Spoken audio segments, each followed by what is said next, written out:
guys are watching NFL Daily. I am Tom Downey. We're answering your questions as chosen by producer Chris behind the scenes. Steve H., what team is waiting for the weekend results to either be big sellers or big buyers? I think it's probably less of like you're waiting to see if you're going to buy or sell and more hold or buy or sell, if that difference makes some sense. You're probably looking at the fringe teams then, like, okay, are you good enough or not? Chargers at 4-3 could fit that mold. Maybe the Bengals at 3-5. Now they're not a trade-happy team. Dolphins at 2-5 could stand out there a little bit. I'd say Jacksonville at 2-6, but they already sold once, so probably not them. Dallas gets blown out by Atlanta. They might sell because then they're 3-5 and not in a great spot. The entire NFC West, they're all 500 or worse, and only not 500 all because the Rams have played one less game than the rest of them. Saints, maybe? I think your buyers and sellers are mostly clear right now. That's why I wish the trade deadline was one more week after than what it is right now. Ecuador man, what Jets do you think end up getting moved? Mike Williams is the obvious one. Like, you have Garrett Williams, you have Devontae Adams. Alan Lazard is, Aaron Rodgers' favorite player. I don't know what they're going to do with Malachi Corley. Probably not this year, but like he doesn't play at all. If they really, truly wanted to sell, Tyron Smith. Play Olu Fashanu instead. Now, Smith has not been that good this year, but he's an NFL left tackle. Those guys aren't available. That'd be an extreme sell for a GM that if he does that is probably going to get fired. That's kind of the dangers you run into of like, yeah, you're still kind of fighting for your job status there. What are you really going to do? Maybe they don't go down that path. Braden Eccles is a backup corner. That's, he and Mike Williams are like they're the easy sell pieces. Austin, will the Bengals finally trade Tee Higgins? No. And in fact, I think the Bengals need to pay Tee Higgins. Truly, I do. I get that they keep saying we can't pay Burrow and Chase and Higgins. That's fine. Who else are you going to pay on this team? Hendrickson's one. Cam Taylor-Britt keeps getting shuffled in and out of the lineup. You've paid your linebackers. You don't have young rookie contract talent right now that's needing to be paid. Just pay Tee Higgins, because when Burrow, Chase, and Higgins are out there, that is the best offense in football, or at least one of the top three. Like, they consistently put up big numbers. Their efficiency's off the charts. Now, Higgins can't stay healthy. That's a huge issue there. But the Bengals are not going to sell. They don't like selling. I think that they are more likely to just do nothing. Do nothing. And ride it out, because that's the Bengals' way in the end. So what do you think for the Bengals is the best Tee Higgins plan? P for pay, T for trade, K for keep. Go vote the pinned comment of today's show, especially if the ad comes here on YouTube. From Mikey, do you think Anthony Richardson is a better option in New York the rest of the season than Daniel Jones? So first off, if you're watching live, keep watching. Anthony Richardson trade destinations will feature the New York Giants. If you're watching on demand, links in the comments for you. I do. And that is because I know what Daniel Jones is. It's not good. We have enough sample size. He was never good at Duke, by the way. I don't care what people say. He was not a good draft pick. He wasn't even that good in their playoff run. It was the defense and everyone else carrying him. He didn't play that great. Just didn't make mistakes. There's not enough big plays. Richardson gives you big plays. Now, there's a chance it's even worse, but the upside is undeniably better. And I think Dable's actually a pretty good fit for him, since that was the thing that worked for Josh Allen, too, helped him grow. I think absolutely yes. Now, the question is, would you give him next year, too? If the answer is yes there, I'm all for it. Jonathan G., if Dallas could take top 10 pick, would you target Michigan defensive tackle Mason Graham, Missouri wide receiver Luther Burden, or Georgia's safety Malachi Starks? So my first answer is yes. Happy with any of those guys. That is the best safety, probably receiver number 2, and the best interior defensive lineman. Now, from a trauma standpoint, I don't know if you can get Cowboys fans on board with another Michigan player, especially a Michigan defensive lineman. But don't helmet scout. Mason Graham is really freaking good. He's awesome. He's going to be a consensus close to it top 5 player in the class. Like he He is what you don't have up front, but it's Michigan, and that kind of scares you. Malachi Starks is a safety, but he's awesome. They don't value safety, so my hopes are low there. I do think Luther Burden would be a very impactful piece. Another receiver that can get open, do yak stuff, be a good fit with what you don't have alongside CeeDee Lamb right now. Today's show is made possible by PrizePicks. It is the best place to get real money sports action. Over 10 million members and billions of dollars in awarded winnings, PrizePicks has made daily fantasy sports accessible to all. You pick more or less on at least 2 players for a shot to up to 100 times your cash. You can run your game all season long on PrizePicks. It is the best place to get in on action on sports over 30 states: California, Florida, Georgia, and Chat Sports is home in Texas. It is the only real money daily fantasy sports platform with an injury insurance policy. So I have stay and play. Even if someone gets hurt in the first half and does not return, PrizePicks will keep your lineup live.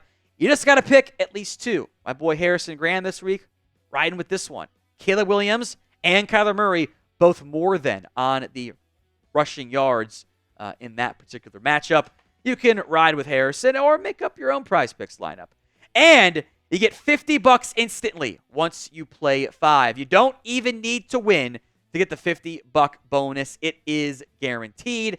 Download the app today at prizepicks.com/CLNS to get $50 instantly once you play your first $5 lineup.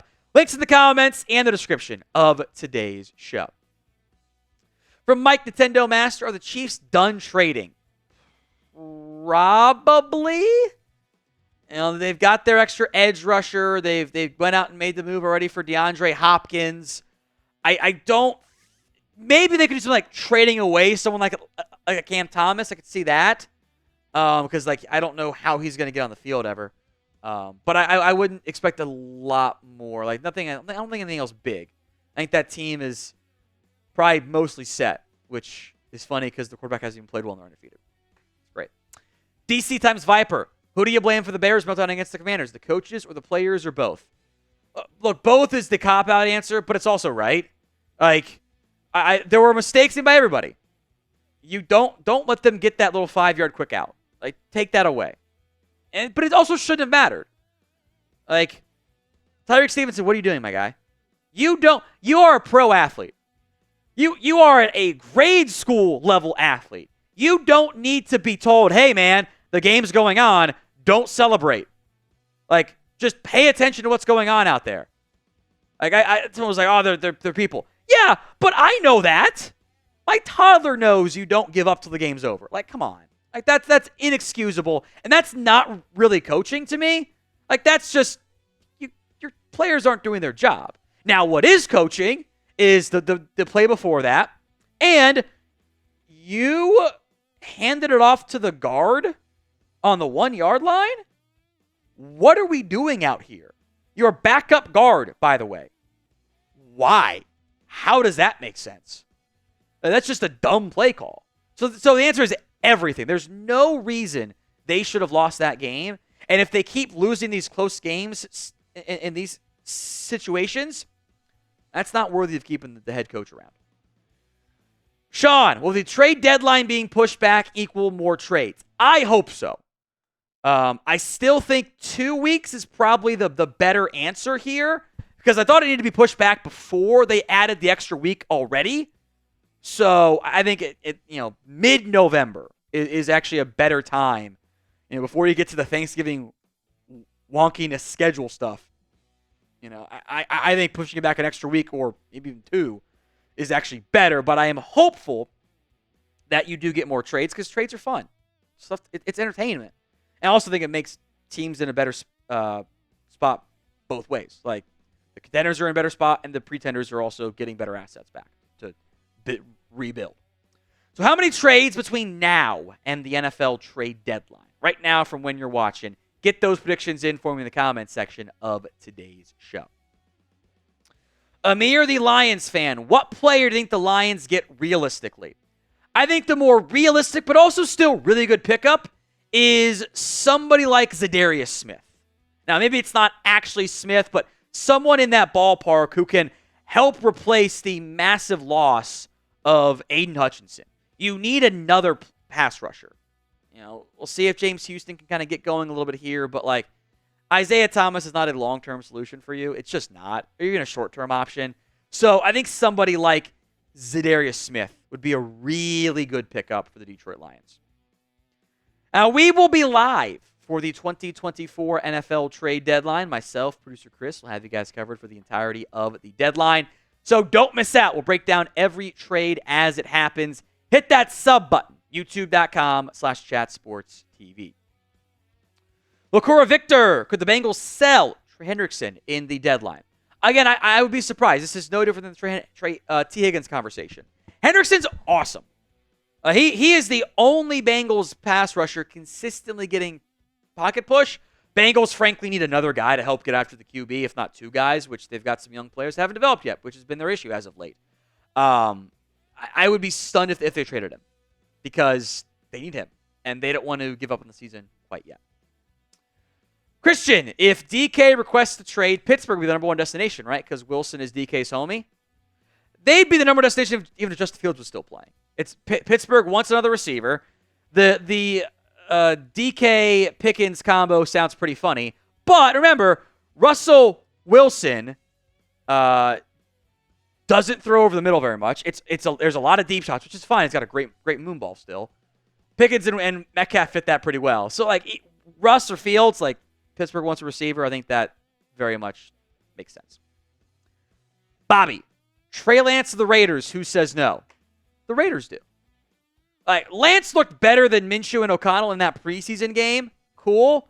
By the time Trey Lance gets up to speed, you're 3 weeks from now, 2 weeks from now. Season's over, half gone. He's a free agent. He needs a lot of reps, but he's not under contract. You're still going to take a quarterback probably early in the draft because Lance isn't going to be able to prove enough to you because there's no way he's going to do it. That's not what we've seen so far. I don't think Lance has any real trade value. Cowboys fans keep hoping and praying. You're stuck with him, I think. So before we get to the trade deadline, name a player who you think ends up getting dealt. Let me know in the comments of today's show. From past, Justin Herbert needs a number one wide receiver. Any idea who the Chargers could target?